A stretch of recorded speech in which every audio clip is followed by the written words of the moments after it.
Everyone, चलिए आज हम लोग पढ़ लेते हैं IUCN रेड लिस्ट कैटेगरी के बारे में। तो पिछले वीडियो में आप सभी लोगों ने पूछा था कि IUCN रेड लिस्ट के बारे में पूरे डिटेल्स में आपको एक वीडियो चाहिए। तो चलिए आज हम पढ़ते हैं IUCN क्या है। IUCN एक इंटरनेशनल ऑर्गेनाइजेशन है, ठीक है। इसका फुल फॉर्म है international union for conservation of nature and natural resources, ठीक है। ये एक रेड लिस्ट पब्लिश करता है। इस रेड लिस्ट में कैटेगरीज है जिसमें कि स्पीसीज़ को बताया जाता है, उसके पॉपुलेशन आइदर वो वल्नरेबल है या एक्सटिंक्ट है या लीस्ट कंसर्न में आते हैं, ठीक है। चलिए देखते हैं आगे। तो रेड लिस्ट जो पब्लिश करते हैं IUCN, उसमें उन्होंने 3 कैटेगरी में डिवाइड किया गया है, ठीक है। उन्होंने स्पीसीज़ को 3 कंसर्न में डिवाइड किया है, जैसे कि लीस्ट कंसर्न, ठीक है, थ्रेटेंड और एक्सटिंक्ट। तो आप कैसे याद रखेंगे? पहले है लीस्ट कंसर्न, ठीक है। उसके बाद है नियर थ्रेटेंड, थ्रेटेंड नहीं है बट नियर थ्रेटेंड है। फिर है वल्नरेबल, ठीक है। फिर है एंडेंजर्ड, फिर है क्रिटिकली एंडेंजर्ड, फिर है extinct in wild, extinct in wild and उसके बाद है एक्सटिंक्ट, ठीक है। तो आप कैसे जाएंगे? यहाँ से यहाँ जाएंगे, मतलब स्पीसीज़ का एक्सटिंक्शन इसी डायरेक्शन में होगा। तो पहला क्या है? लीस्ट कंसर्न, मतलब ये पॉपुलेशन बहुत ज़्यादा है, ठीक है। और ये अभी लीस्ट, अभी इसका कोई कंसर्न नहीं है, ठीक है।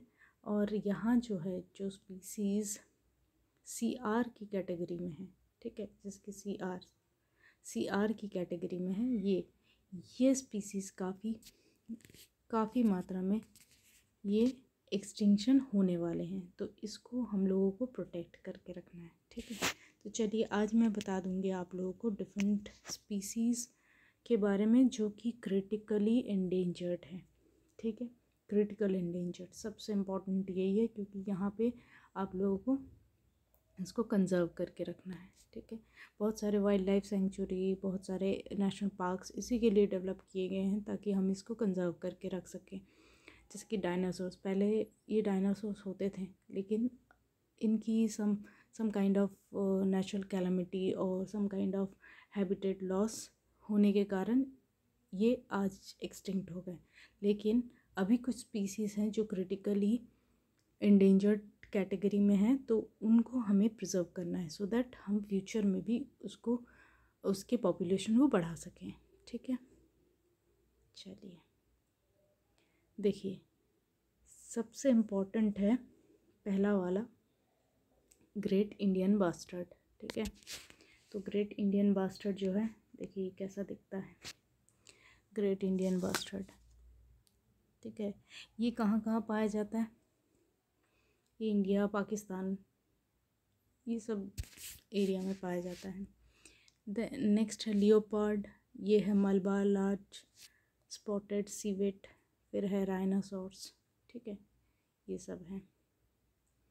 नेक्स्ट है देखिए कश्मीरी स्टैग हैंगुल जिसको कहते हैं, snow leopard, Bengal tiger, lion tailed macaque. तो सब हम एक एक करके पढ़ेंगे क्या है ये, ठीक है, और इसकी क्या वल्नरेबिलिटी है, और ये कौन से किस टाइप के जोन और नेशनल पार्क्स या वाइल्ड लाइफ सेंचुरी में रहते हैं उसके बारे में, ठीक है। चलिए हम स्टार्ट करते हैं। पहला है ग्रेट इंडियन बास्टर्ड, इसके बारे में पढ़ते हैं।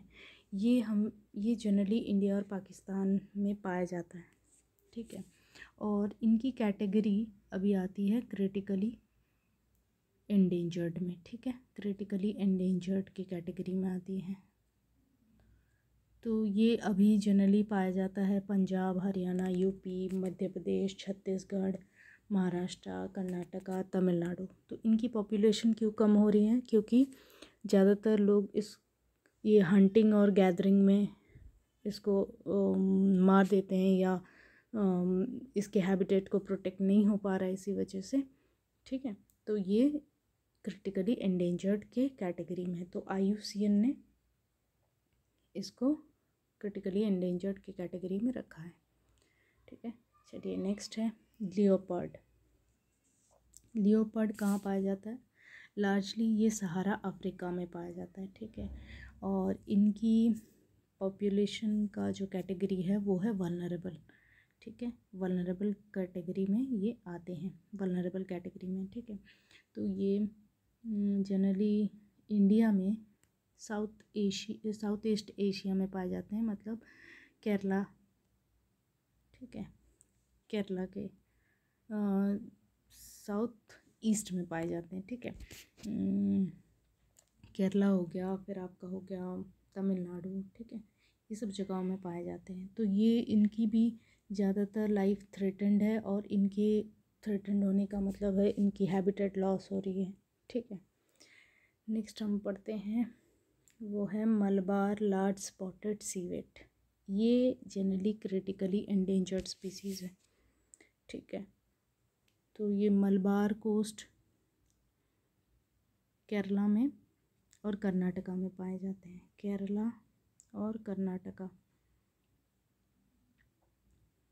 तो ये इनकी पॉपुलेशन क्यों घट रही है? क्योंकि बहुत ज़्यादा डिफॉरेस्टेशन उस एरिया में होता है, और इनको मारा जाता है क्योंकि इनके बॉडी से इनके बॉडी में एक ग्लैंड है जिसको कहते हैं सेंट ग्लैंड, उससे ये मेडिसिन्स या एरोमेटिक चीज़ें बनाते हैं, ठीक है। नेक्स्ट हो गया आपका राइनासोर्स। तो वन हॉर्न राइनासोर्स, पिछले वीडियो में भी मैंने आपको बताया था कि वन हॉर्न जो राइनासोर्स हैं ये वल्नरेबल कैटेगरी में आते हैं, ठीक है। तो इनको भी प्रोटेक्ट करना काफ़ी इम्पोर्टेंट हो जाता है। आपको पता ही होगा लाइफ स्टॉक इंक्रोचमेंट या एक्सेसिव हंटिंग या एग्रीकल्चरल डेवलपमेंट की वजह से बहुत सारे राइनोस जो इंडो गैंगेटिक प्लेन में पाए जाते हैं वो काफ़ी इनका स्पीसीज़ डिस्ट्रक्शन हो रहा है। ज़्यादातर वन हॉर्न राइनोसोर्स पाए जाते हैं काजीरंगा नेशनल पार्क में। काजीरंगा नेशनल पार्क कहाँ पे है? ये असम में है, ठीक है। असम के एरिया में ज़्यादातर वन हॉर्न राइनोसोर्स पाए जाते हैं, और इनकी पॉपुलेशन 1855 है, ठीक है। नेक्स्ट जो पाया जाता है वो है जल्दापारा, ये वेस्ट बंगाल में है। जल्दापारा ये वेस्ट बंगाल में है, और इसकी पॉपुलेशन भी है 108, ठीक है, वहाँ पे। और इसकी पॉपुलेशन प्रोबितोरा में भी पाई जाती है। प्रोबितोरा वाइल्ड लाइफ सेंचुरी, ये भी असम में है, प्रोबितोरा, ठीक है। और फिर है आपका ओरांग में, ठीक है, ओरांग में भी पाया जाता है इनका पॉपुलेशन। तो ये भी वल्नरेबल कैटेगरी में आता है। नेक्स्ट है कश्मीरी स्टैग,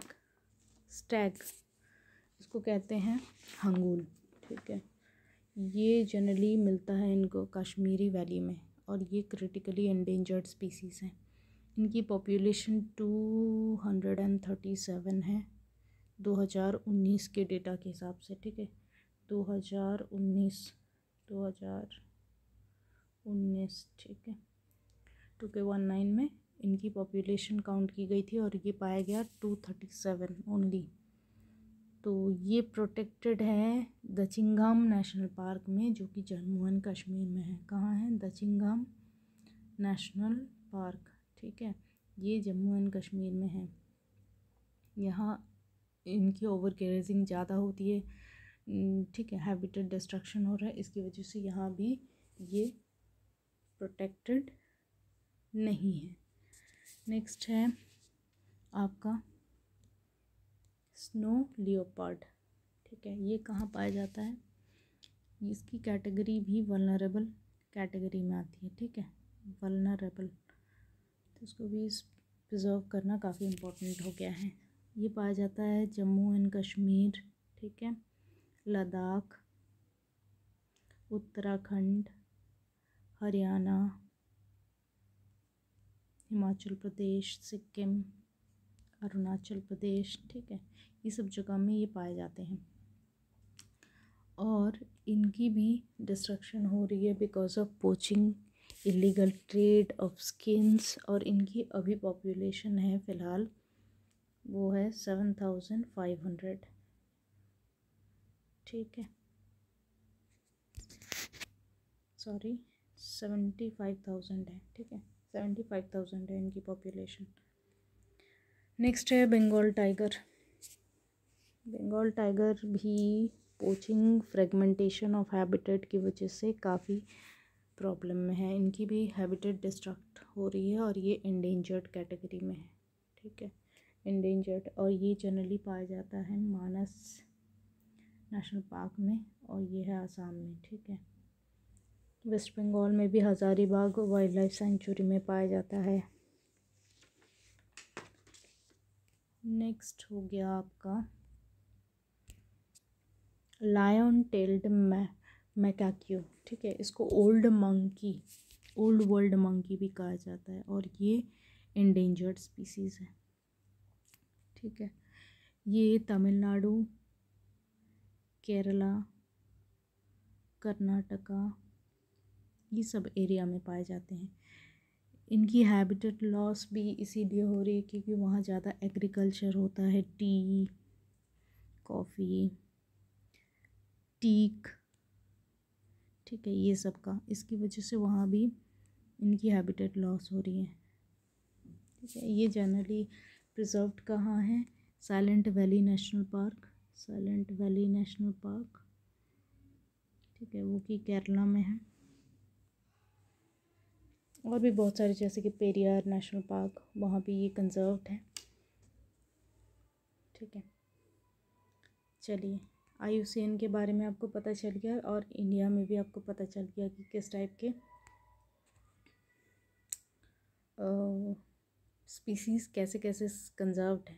ठीक है, तो आज के लिए बस इतना ही। आप अगर कुछ और चीज़ में वीडियो चाहते हैं तो मुझे प्लीज़ कमेंट करके बताएंगे। और ये वीडियो आपको कैसा लगा इसके लिए लाइक कीजिए, सब्सक्राइब कीजिए मेरे चैनल को। और आगे भी आपको कुछ इन्फॉर्मेटिव वीडियो चाहिए तो आप मुझे कमेंट कर सकते हैं। Thank you.